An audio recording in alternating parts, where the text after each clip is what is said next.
In front of me is TCL 60 SE NXTpaper, and today I would like to show you how you can delete Google search bar from home screen.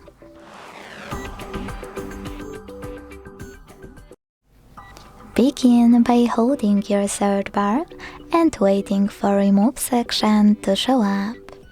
When it does, drag your search bar on top of it, and when it turns see-through, let go. So when I do that, as you can see, my search bar was successfully deleted. If you wish to restore it, you need to hold your device's display and click on widgets.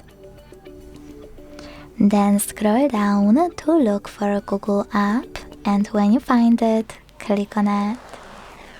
Then scroll down again to locate search bar widget, hold it, drag it wherever you want to, and let go.